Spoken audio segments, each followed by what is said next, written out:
오늘 우리에게 주신 하나님 말씀은 신명기 28장 58절에서 59절입니다.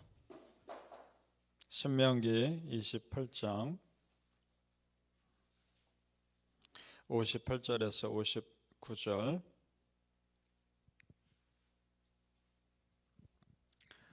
구약성경 307페이지에 있습니다.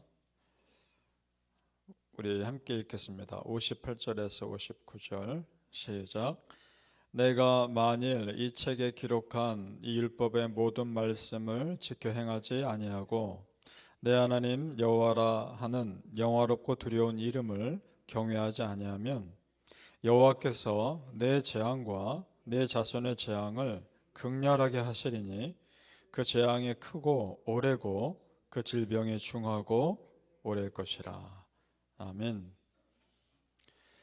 이 새벽에 예배하신 하나님의 은혜가 우리 성도님들께 함께 하시기를 예수님 이름으로 축복합니다. 아멘. 자, 성도님들, 하나님 우리가 신실하시다 이렇게 고백을 하고 신실하신 하나님을 우리는 찬양합니다. 그런데 그 하나님의 신실하심이 우리에게 은혜가 될 때는 우리가 하나님께 붙어 있을 때입니다. 그래서 하나님 믿는 자들을 지켜주시고 보호하시는 은혜는 누구도 빼앗을 수 없습니다. 그래서 로마서에 이런 말씀 있죠. 8장 38절에서 39절에 내가 확신하노니 사망이나 생명이나 천사들이나 권세자들이나 다른 어떤 피조물이라도 우리를 우리 주 그리스도 예수 안에 있는 하나님의 사랑에서 끊을 수 없으리라. 아멘. 그렇습니다. 우리가 하나님을 사랑하는 그 사랑에서 저 원수 마귀도 끊을 수 없습니다. 문제는요, 내가 먼저 하나님 떠날 때입니다. 나 스스로 먼저 하나님의 은혜의 울타리를 벗어나는 것이 문제인 겁니다. 이스라엘 백성들이 그랬습니다. 그래서 이 세상 어떤 나라도 그 백성들을 건드릴 수 없었는데 그들이 먼저 하나님을 떠납니다. 그래서 은혜의 울타리가 거두어진 겁니다. 이제 원수의 공격 앞에 무방비 상태가 된 겁니다. 성도님들, 이스라엘 백성들이 무너진 이유가 단순히 국력이 약해서가 아닙니다. 그보다 그들의 신앙이 먼저 무너졌기 때문입니다. 바라기는 우리 성도님들이요, 다른 무엇보다 여호와 하나님에 대한 여러분의 굳건한 신앙이 항상 여러분 안에 있으시기를 축복합니다. 그래야 삽니다. 이제 어제 말씀에 이어서 계속해서 하나님이 강조하시는 것은 얼마나 말씀 소중히 여기느냐는 겁니다. 58절을 다시 보시죠. 제가 읽습니다. 58절. 내가 만일 이 책에 기록한 이 율법의 모든 말씀을 지켜 행하지 아니하고 내 하나님 여호와라 하는 영화롭고 두려운 이름을 경외하지 아니하면, 이렇게 되어 있습니다. 이 책에 기록한 모든 말씀, 그 당시까지 모세를 통해 주신 말씀을 말합니다. 그 말씀 지키지 않고 하나님의 이름 경외하지 않으면 어떤 일이 일어날 것인가? 계속 밑으로 쭉 나오는데 그때는 이렇게 될 겁니다. 하나님의 신실하심이 우리에게 축복이 아니라 심판으로 다가올 겁니다. 그러면 이처럼 무서운 것은 없습니다. 왜냐? 하나님과 싸워서 이길 자가 없기 때문입니다. 하나님의 심판이 큰 만큼, 하나님의 신실하심이 우리에게 은혜가 되는 만큼 하나님의 신실하심이 심판으로 다가오면 그것처럼 심각한 것은 없는 겁니다. 하나님을 떠난 백성들에게 극심한 재앙을 내리신다라고 말씀합니다. 경험해보지 못한 재앙들이 될 것을 또한 말씀하는데 60절에서 61절을 같이 읽어보시죠. 하나님의 신실한 사랑이 큰 만큼 하나님의 신실한 심판 또한 엄격할 것을 말씀하는 겁니다. 60절에서 61절 시작. 여호와께서 내가 두려워하던 애굽의 모든 질병을 내게로 가져다가 내 몸에 들어붙게 하실 것이며 또 이 율법책에 기록하지 아니한 모든 질병과 모든 재앙을 내가 멸망하기까지 여호와께서 내게 내리실 것이니. 아멘.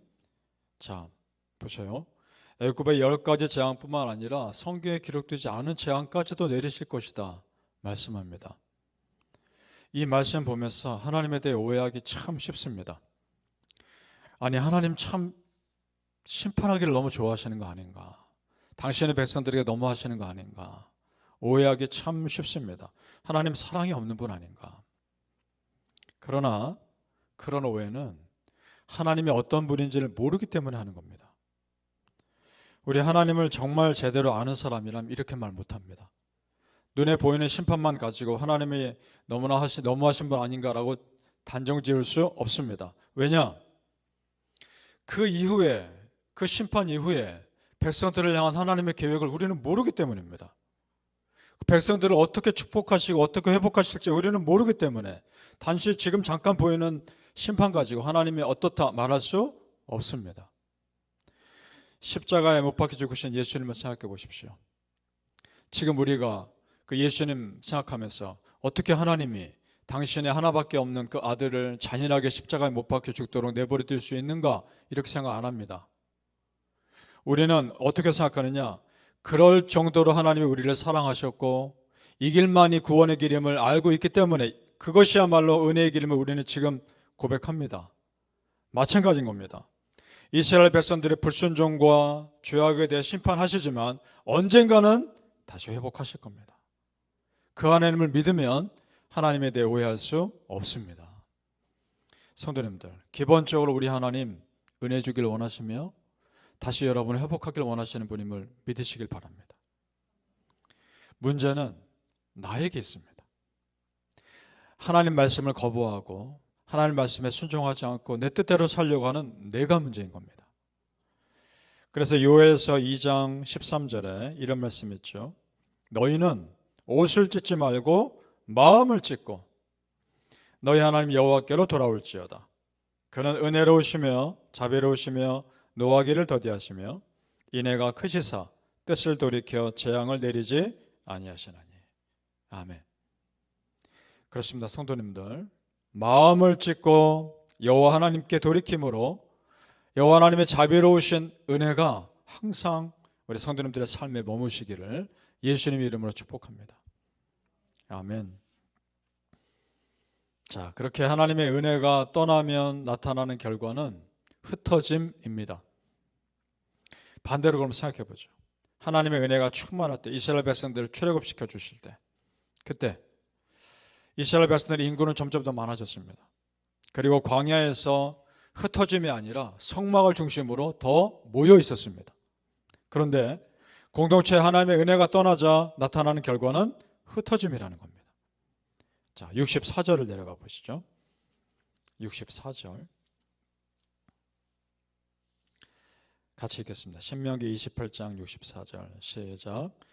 여호와께서 너를 땅 이 끝에서 저 끝까지 만민 중에 흩으시리니 내가 그곳에서 너와 내 조상들이 알지 못하던 목석 우상을 섬길 것이라.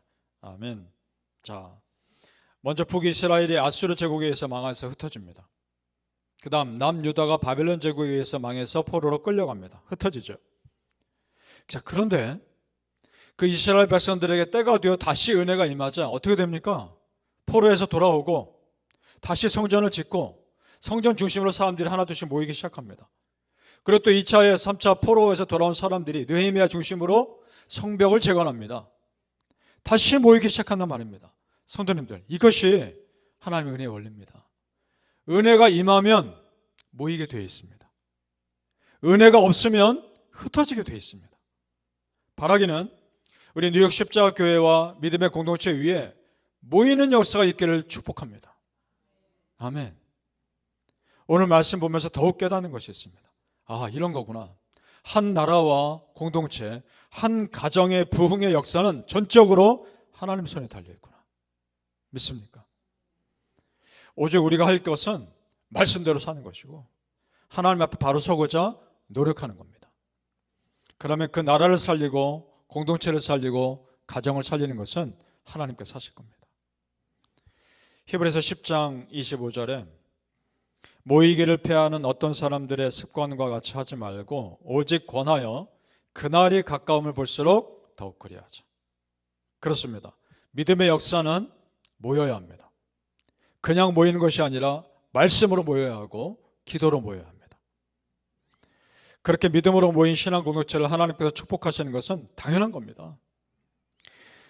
사무엘 선지자 때 이스라엘 백성들이 미스바라는 곳에 모여서 큰 기도 집회를 엽니다. 사무엘 선지자가 공적으로 선지자로서 사역을 시작할 때 제일 처음 한 것이 뭐였냐면 이 미스바에 사람들을 모아놓고 기도 집회를 한 겁니다. 그 당시에 이스라엘 백성들에게 가장 급한 것은 주변 적들의 공격으로부터 막는 것이었습니다. 그런데 사무엘은 기도 먼저 하자는 겁니다. 무엇이 중요한지 아는 거였죠. 성도님들, 눈에 보이는 적과 싸우는 것보다 더 중요한 것은 보이지 않는 내 안의 적과 싸우는 겁니다. 그것이 기도입니다. 그 싸움에서 이기시기 바랍니다. 그러니까 그 기도를 통해서 내 마음이 하나님으로부터 흩어지지 않고 내 삶이 공동체로부터 흩어지지 않게끔 나 스스로를 준비시키는 겁니다. 바라기는 성도님들, 세상의 믿음이, 세상 사람들이, 또 세상의 영적인 공격들이 나로 하여금 믿음으로부터 흩어지게끔 할 때, 그럴수록 더 모이게 힘쓰며 더 믿음의 공동체를 세우는데 힘쓰시기를 예수님 이름으로 축복합니다. 아멘. 기도하겠습니다.